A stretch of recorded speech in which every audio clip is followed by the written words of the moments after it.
I think the biggest thing is that truly, I would say the main theme is that past hurts and wounds are reflected in present communication.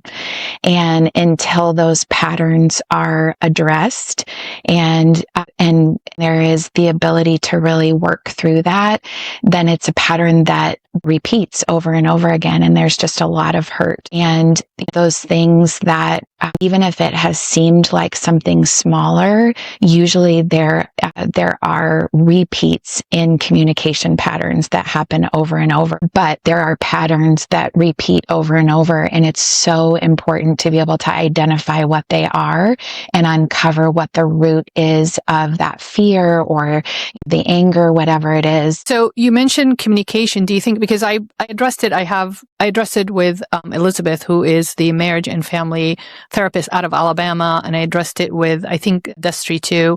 And I talked to, on the show, I talk to a lot of women in leadership positions, which is therapy or corporate, and you guys are all or we are all in agreement that there is a lack of communicative skills, especially with the new generation. That doesn't work out for me. And before it's like, all right, I'm just going to forget about that. And then you look back, it's like, oh my God, it's been months since I've seen so-and-so.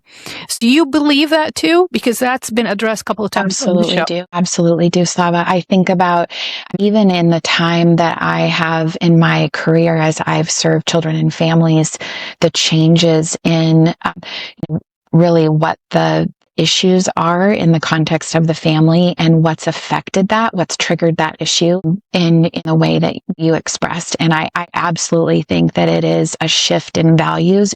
A family or a person, an individual might not tell you, oh, my value used to be this and now it's this, but there has been a value shift because our values are expressed in our habits, right?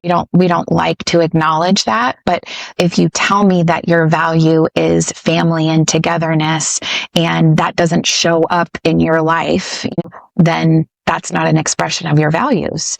The way you're living, there's a misalignment somewhere, which is a lot of what we address in therapeutic coaching. You are not aligned with the way you want to live your life and your values.